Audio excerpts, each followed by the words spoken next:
शहर से थोड़ा सा ही दूर एक छोटा सा गांव था जिसका नाम सुंदरपुर था। उस गांव में किशोर का एक छोटा सा परिवार रहता है। किशोर के परिवार में उसकी माँ शांति, किशोर की पत्नी सुधा और उसकी एक छोटी सी बेटी राखी के साथ रहता है। पहले तो किशोर के पास खेती के लिए काफी जमीन थी और खेती बाड़ी का काम भी अच्छे से चल रहा था।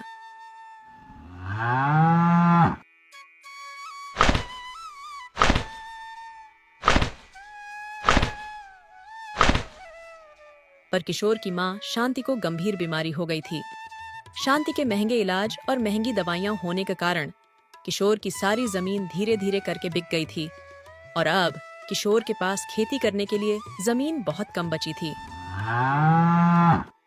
उसका परिवार पहले से ही गरीब था और माँ की बीमारी के इलाज के कारण सारे खेत बिक जाते हैं और उसका परिवार और भी गरीब हो जाता है। घर की जरूरतों को पूरा करने और माँ के इलाज के लिए किशोर ने गांव के जमींदार से पैसे उधार लिए थे। किशोर के पास खेती के लिए जमीन थोड़ी बची थी, मगर उस पर भी इतना अनाज नहीं हो पाता था कि उसके परिवार का गुजरा अच्छी तरह से चल सके। खेत में उगने वाले आधे अनाज को वह अपने परिवार के भरण पोषण के लिए रख लेता था और जो अनाज बच जाता था उसे बाजार में बेचकर जो पैसा मिलता था उससे वह जमींदार से लिए हुए कर्ज को भरता था और घर के बाकी खर्चे भी चलाता था।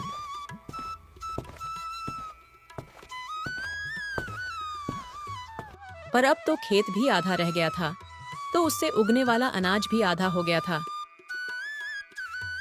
किशोर को कर्ज के पैसे चुकाने में भी बहुत सारी परेशानी का सामना करना पड़ रहा था। साथ ही साथ घर खर्च के लिए भी पैसे नहीं बच रहे थे।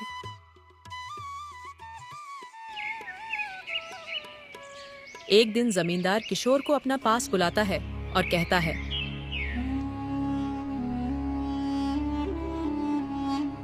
किशोर, तुम्हें कर्ज लिए हुए बहुत दिन हो गए हैं और तुमने अभी तक अपना कर्ज नहीं चुकाया है।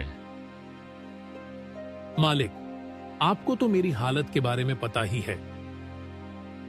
जब भी तुझसे पैसे मांगता हूं तो तू अपना रोना रोने लगता है। बता मुझे जरा, तू अपने कर्ज की रकम कब चुकाएगा? मैंने क्या तुम्हारा ठेका ले रखा है जो हर बार तुम अपना रोना मेरे सामने रोने लगते हो? मुझे मेरे पैसे से मतलब है, बस तू कब देगा ये बता। मालिक, अभी तो मेरे पास पैसे नहीं हैं। जैसे ही फसल कट जाएगी और बिकती है वैसे ही मैं आपको पैसे देने की कोशिश करूंगा। कोशिश नहीं, मुझे मेरे पैसे चाहिए। हर बार तू यही कहता है। मालिक, घर में बीमार बूढ़ी माँ है। माँ के इलाज करवाने के लिए भी मेरे पास पैसे नहीं हैं, तो आपको कहां से दूं मैं पैसे? ऐसा कहकर किशोर रोने लगता है। किशोर को रोता देख जमींदार गुस्से में बोलता है, देख किशोर, मुझे ये मगरमच्छ के आंसू मत दिखा। पहले तो पैसा दो, पैसा लेने आ जाते हैं और जब पैसा मांगो तो जिसे देखो वह पैसे देने के नाम पर रोने लगता है। अरे, जब पैसा वापस नहीं कर सकते तो लेते क्यों हो? अब ध्यान से सुन मेरी बात। किशोर अपने आंसू पोंछकर जमींदार के बात सुनने लगता है। अगर 2 महीने में तुमने मेरे पैसे मुझे वापस नहीं दिए तो मैं तुम्हारा घर और तुम्हारी बची हुई जमीन सब कुछ छीन लूंगा। अब तुझे क्या करना है ये तू सोच ले। पर मालिक, आप हमारा घर ले लोगे तो हम कहां रहेंगे? एक घर ही तो है हमारे पास जिसमें मेरी बीमार बूढ़ी माँ और एक छोटी है। मालिक, सर्दियां शुरू होने वाली हैं। अगर घर ही हमारे पास नहीं रहेगा तो मैं उन्हें लेकर कहां जाऊंगा? मालिक, आप ही तो हमारे अन्नदाता हो। नहीं मालिक, ऐसा मत करिएगा। किशोर जमींदार के पैरों में गिर जाता है। मालिक, आप तो देख ही रहे हैं इस बार बारिश कितनी ज्यादा हो रही है। फसल भी खेतों में खड़े खड़े ही खराब हो रही है। कौन खरीदेगा खराब फसलों को? अरे भाई, अगर बारिश ज्यादा हो रही है तो इसमें मेरी क्या गलती है? क्या मैंने कराई है बारिश? नहीं नहीं मालिक, मैं यह नहीं कह रहा हूं कि आपने कराई है बारिश। देख किशोर, तू मेरा दिमाग अब खराब मत कर। जिस दिन सारे पैसे दे देगा उस दिन बात करना मुझसे। चल निकल अब यहां से। किशोर जमींदार की ऐसी बेरुखी बातें सुनकर रोने लगता है और हाथ जोड़कर उसके सामने गिड़गिड़ाता रहता है, पर जमींदार उसकी एक नहीं सुनता है। जमींदार किशोर को रोता हुआ देखकर और अपने सामने बैठा हुआ देखकर बहुत गुस्सा आता है। और फिर जमींदार गुस्से में किशोर से कहता है, अब 2 महीने बाद ही मिलूंगा तुझसे। तब तक पैसे दे दिए तो ठीक है, वरना अपने रहने के लिए कोई और ठिकाना ढूंढ लेना। बाद में मत बहाना ये आंसू मेरे सामने तू। ऐसा कहकर जमींदार किशोर को अपने पैर से जोड़ों से धक्का देता है और किशोर वहां से बिना कुछ बोले रोता हुआ निकल जाता है। किशोर के मन में तरह तरह की बातें चल रही थीं। उसका मन अंदर से डरा हुआ था। वह सोच रहा था कि अगर जमींदार उनका घर ले लेगा तो सर्दियों में वह अपनी बीमार बूढ़ी माँ और अपनी पत्नी और अपनी बेटी को लेकर कहाँ जाएगा।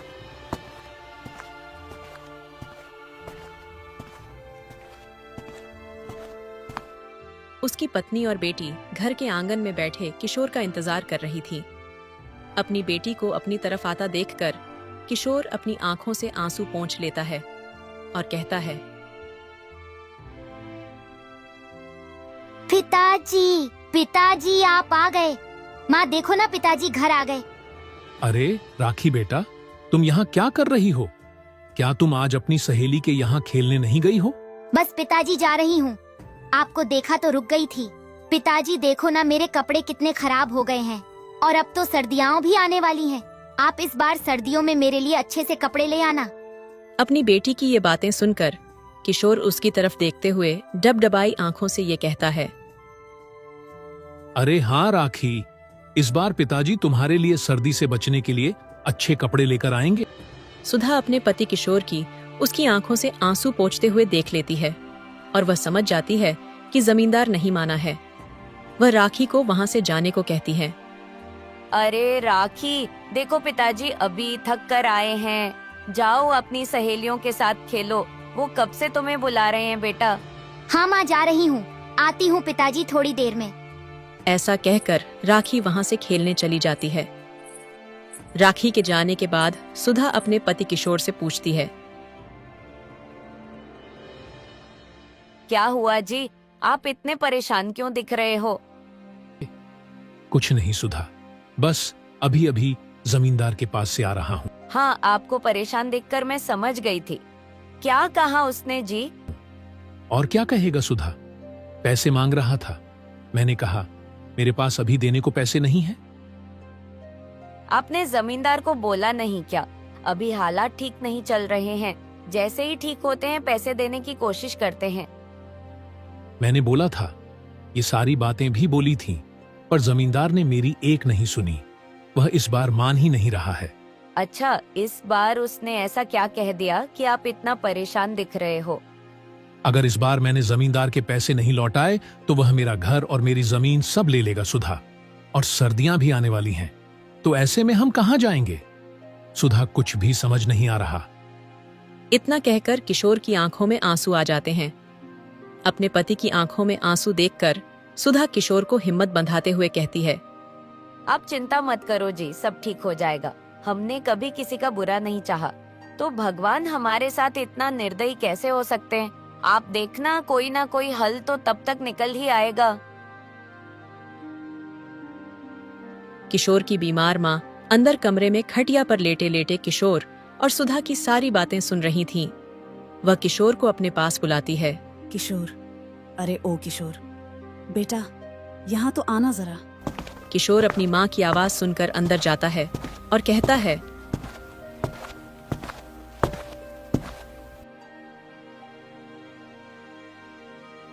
क्या हुआ माँ? यहाँ आ बेटा, मेरे पास बैठ।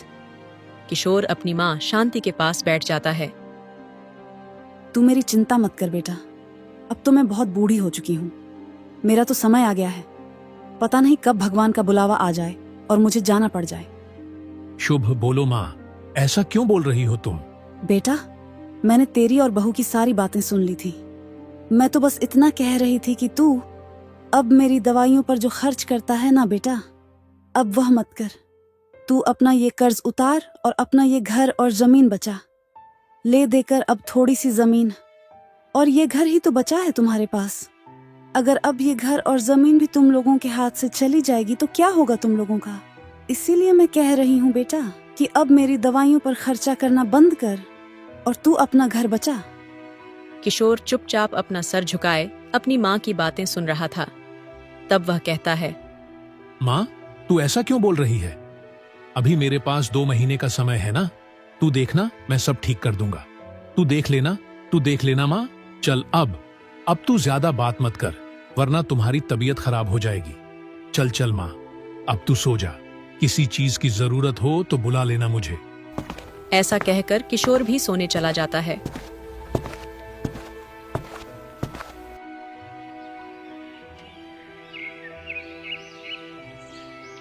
कुछ समय बाद बरसात इस बार कुछ ज्यादा ही हो रही थी, तो किशोर की आधी फसल भी खराब हो गई थी। बरसात के बाद अब सर्दियां भी शुरू होने लगी थीं और किशोर के 2 महीने भी लगभग खत्म होने वाले थे। पर ना तो वह पैसे का इंतजाम कर पाया था और ना ही ढंग से अपनी माँ का इलाज। शांति की तबीयत अब ज्यादा खराब रहने लगी थी, जिसे देखकर किशोर की चिंता अब ज्यादा बढ़ने लगी थी। उसने गांव के कुछ लोगों से पैसे मांगने की कोशिश की, पर कोई भी उसकी मदद करने को तैयार नहीं था।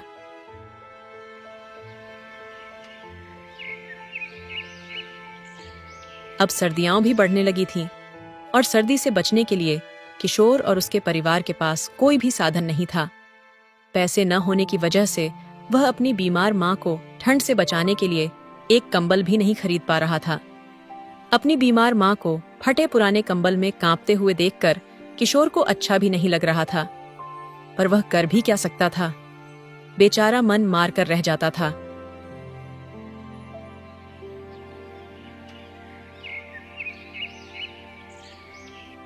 ऐसे ही एक दिन किशोर अपनी पत्नी से कहता है, सुधा, कैसे होगा अब? मैं क्या करूं? कैसे मैं तुम लोगों को बेघर होने से बचाऊं? और ऊपर से ये सर्दियां। अब तो कड़ाके की ठंड पड़ने लगी है और मां की भी हालत खराब होती जा रही है। मुझे तो कुछ समझ में ही नहीं आ रहा कि मैं मां को इस ठंड से कैसे बचाऊंगा। सुधा चुपचाप किशोर की बातें सुन रही थी। उसे पता था कि अब कुछ नहीं हो सकता। वो जानता था कि अब हमारा यह घर और जमीन जमींदार के हाथों में चला जाएगा। वह डबडबाई आंखों से कभी किशोर को देखती तो कभी अपनी बेटी को। किशोर भी चुपचाप बैठकर यही सोचता रहता है कि अब वह क्या करेगा। पता नहीं जमींदार उसके साथ कैसा व्यवहार करेगा। 2 महीने पूरे होने वाले हैं। अब उसके हाथों से उसका घर और जमीन दोनों ही चला जाएगा। इतनी कड़ाके की ठंड में वह अपनी माँ को कहाँ लेकर जाएगा, जब उसके पास घर और खेत ही नहीं बचेंगे।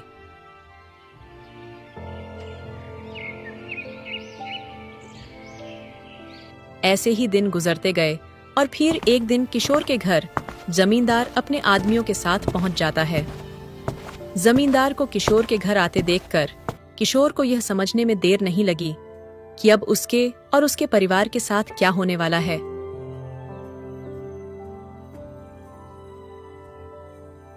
क्यों रे किशोर, हो गया पैसे का इंतजाम? नहीं मालिक, मैं अभी पैसे का इंतजाम नहीं कर पाया हूं। तुझे पता है ना क्या होगा तेरे साथ? किशोर हाथ जोड़कर जमींदार के पैरों में बैठ जाता है और जमींदार से कहता है, मालिक, कुछ दिनों का समय और मिल जाता तो अच्छा रहता। इतनी कड़ाके की ठंड में कहां जाएंगे हम लोग? कुछ तो तरस खाइए हम पर मालिक। जमींदार गुस्से से आग बबूला हो जाता है और किशोर से कहता है, अब तुमको अब और समय नहीं मिलेगा। बस बोला था मैंने, तुम भूखे नंगे लोग चले आते हो पैसा मांगने और फिर पैसा देने के समय पर रोने लगते हो। और ये बहुत हो गया तुम्हारा रोने का नाटक। अब तू मेरे सामने ये रोने का नाटक मत कर।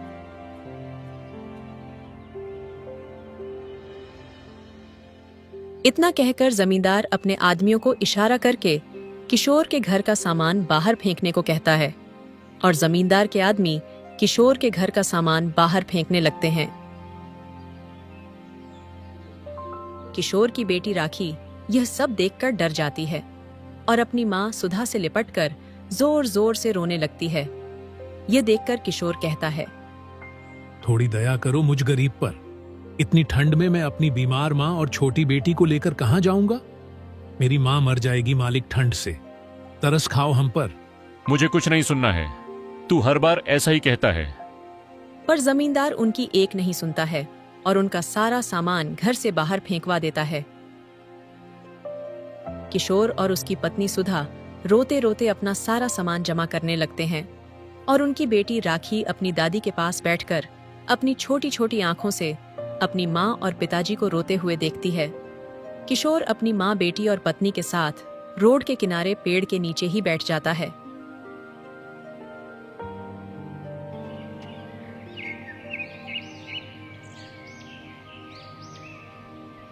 जैसे जैसे रात होने लगती है वैसे वैसे ठंड भी बढ़ने लगती है और चारों ओर कोहरा भी छाने लगता है।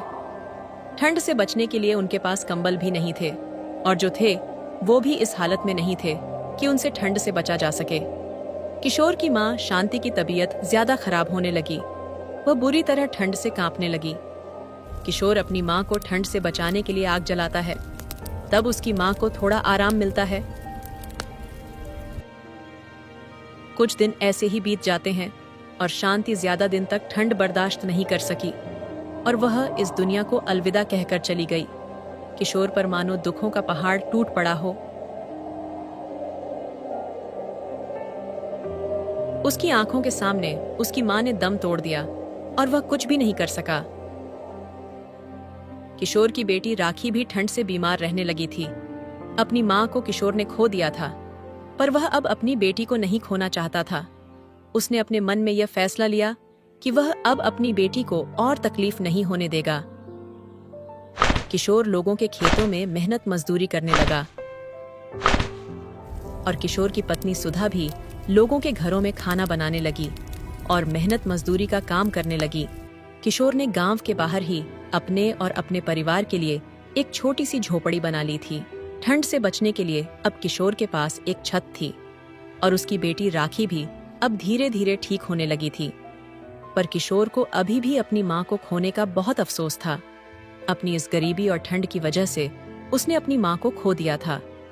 अगर हमारी कहानी आपको पसंद आई है तो वीडियो को लाइक और चैनल को सब्सक्राइब करके एक प्यारा सा कमेंट जरूर करें। Thanks for watching.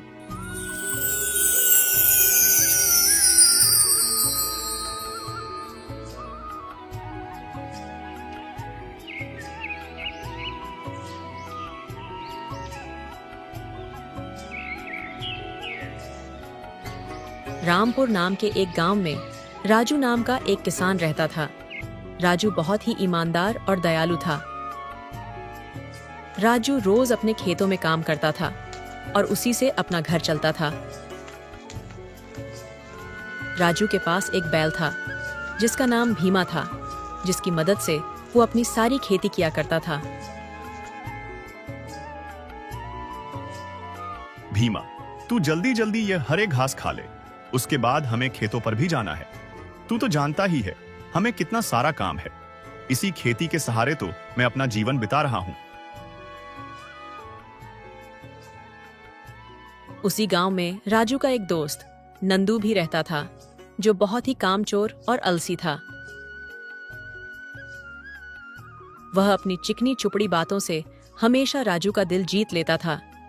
एक दिन जब राजू अपने खेतों में काम कर रहा था, तब नंदू उसके पास आकर उसे बोलता है,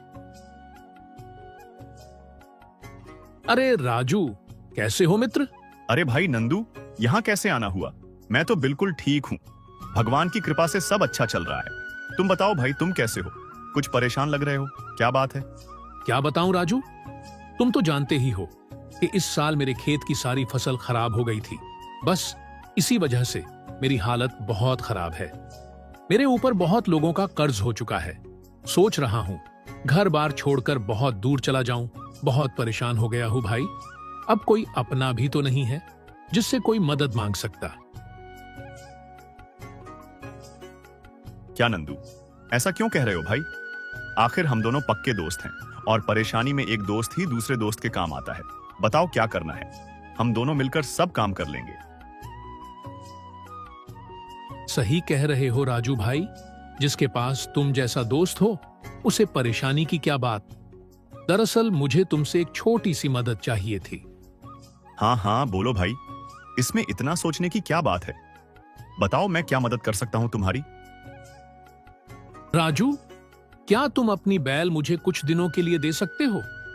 दरअसल मुझे अपने खेत में नई फसल उगानी है।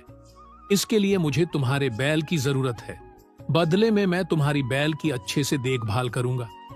तुम चिंता मत करना, मैं तुम्हारे बैल को जल्दी ही वापस लौटा दूंगा। राजू को नंदू की ये हालत देखकर बहुत बुरा लगा। वह दिल से चाहता था उसका दोस्त इस मुसीबत से बाहर निकल जाए। बिल्कुल नंदू भाई, तुम मेरा यह बैल ले जा सकते हो। मैं अपना बचा हुआ काम बाद में कर लूंगा। मेरे लिए सबसे जरूरी काम अभी यही है कि मेरा दोस्त इस परेशानी से बाहर निकल जाए। अगर कुछ और चाहिए तो वह भी बता देना। किसी भी चीज की टेंशन मत लेना। धन्यवाद राजू, तुम दोस्त नहीं भाई हो भाई। आजकल ऐसी दोस्ती कहाँ देखने को मिलती है। मैं जल्दी ही आता हूँ तुम्हारा यह बैल वापस करने के लिए। नंदू खुशी खुशी राजू के बैल को लेकर चला गया, लेकिन उसे वापस करने का उसका कोई इरादा नहीं था। उसके मन में काय खुराफात चल रही थी।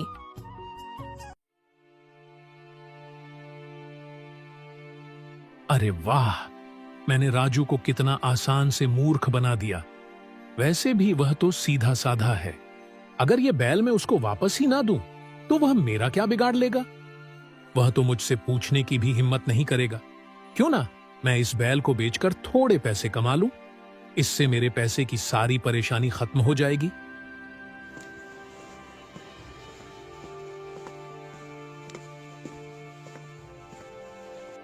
नंदू ने उस बैल को बड़े व्यापारी को बेच दिया। अरे वाह, आज तो मजा आ गया। इस बैल के तो अच्छे खासे पैसे मिल गए।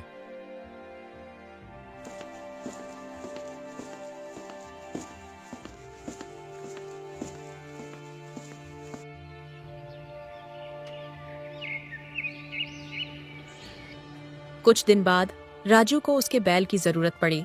उसकी फसल काटने और नई फसल उगाने का वक्त आ गया था और उसके पास दूसरा कोई साधन नहीं था। काफी दिन हो गए नंदू को मेरा बैल ले गए। अब तक तो उसका काम हो गया होगा। वह तो आया नहीं मेरा बैल वापस करने। चलो कोई बात नहीं, मैं उसके पास जाकर अपना बैल ले आता हूं। राजू तुरंत ही नंदू के घर पहुंच जाता है। अरे नंदू भाई, तुमने कहा था मेरा बैल कुछ दिनों में लौटा दोगे। तुम्हारा काम हो गया हो तो अब मैं अपना बैल ले जा सकता हूं ना? मुझे भी अपने खेत में काफी काम करना है। राजू भाई, अब मैं तुम्हें क्या बताऊं? वह बात यह है कि तुम्हारा बैल अभी थोड़ा बीमार है। ठीक हो जाने दो उसे, फिर मैं उसे पहुंचा दूंगा तुम्हारे पास। राजू को अपनी बैल की चिंता होने लगी। उसने सोचा कि अगर उसका बैल बीमार है तो थोड़ा इंतजार करना ही ठीक होगा। राजू ने उसकी बात पर भरोसा कर लिया और वापस लौट आया और उसने अकेले ही अपने फसल को काटा। कुछ दिन और बीत गए, लेकिन नंदू ने अभी तक उसका बैल वापस नहीं लौटाया था। राजू को खेत की जुताई के लिए उसकी बैल की जरूरत थी, इसलिए वह फिर से नंदू के घर गया। नंदू, मुझे अपनी बैल की जरूरत है भाई। मुझे मेरा खेत जोतना है। क्या मेरा बैल अब ठीक हो गया है? क्या राजू भाई, मैंने उसे अभी अभी बाहर चरने के लिए भेजा है। एक काम करो, तुम कल आना। राजू को नंदू की बातों पर थोड़ा शक हुआ, लेकिन उसने एक दिन और इंतजार करने का निर्णय लिया और वहां से चला गया। रास्ते में उसे एक बूढ़ा मिला जिसने राजू को बुलाया और बोला, राजू बेटा, मैं तुम्हें रोज नंदू का घर जाते हुए देखता हूं। शायद तुम्हें पता नहीं है कि नंदू ने तुम्हारी बैल एक बड़े व्यापारी को बेच दिया है। मैंने दूसरे गांव के एक बड़े व्यापारी के साथ देखा था। बेटा, तुम्हें उस दुष्ट नंदू की बातों में नहीं आना चाहिए था। बूढ़े आदमी की बातें सुनकर राजू की आंखों में आंसू आ गए। बाबा, मैंने तो नंदू को अपना सच्चा दोस्त माना था, लेकिन उसने तो मेरी दोस्ती का फायदा उठाया है। पर अब मैं ऐसा नहीं होने दूंगा। वह मेरा बैल खुद वापस लौट आएगा। बाबा, क्या आप मेरी एक मदद कर सकते हैं? हाँ बेटा, बताओ मैं क्या कर सकता हूँ?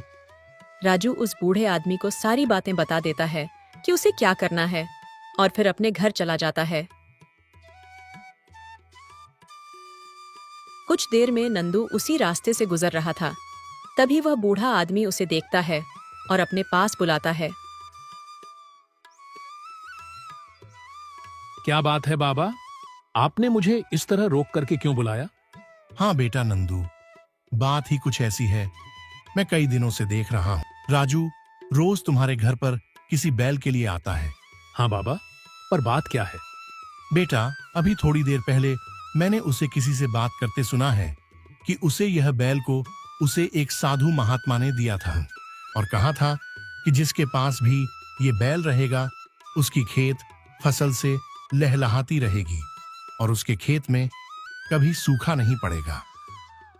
क्या क्या बात कर रहे हो बाबा? हे भगवान, हाँ मैंने क्या कर दिया? जरा से पैसे के लिए मैंने अमीर बनने का मौका गवा दिया। अभी जाकर उस बैल को वापस ले आता हूं। बस उस आदमी ने उस बैल को कहीं बेच न दिया हो। नंदू उस बैल को लेने उस व्यापारी के पास पहुंच जाता है।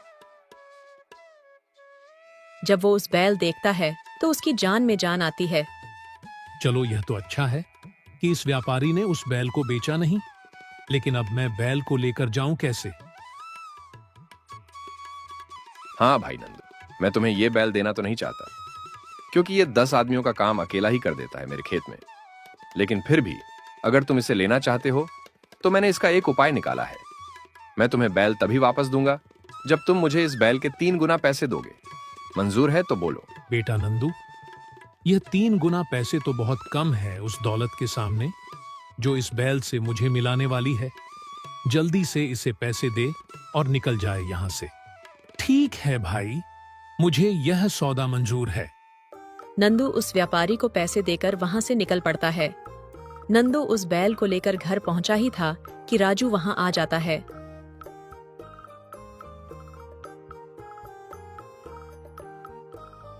नंदू भाई, लगता है मुझे आज मेरा बैल मिल ही जाएगा। अरे राजू भाई, हाँ हाँ, तुम बिल्कुल सही समय पर आए हो। मैं तो इसे लेकर तुम्हारे पास ही आ रहा था। अच्छा हुआ कि तुम आ गए। लो, अब ले जाओ अपने बैल को। अब राजू अपने बैल को लेकर खुशी खुशी वहां से चला जाता है और नंदू मुंह ताकता रहता है।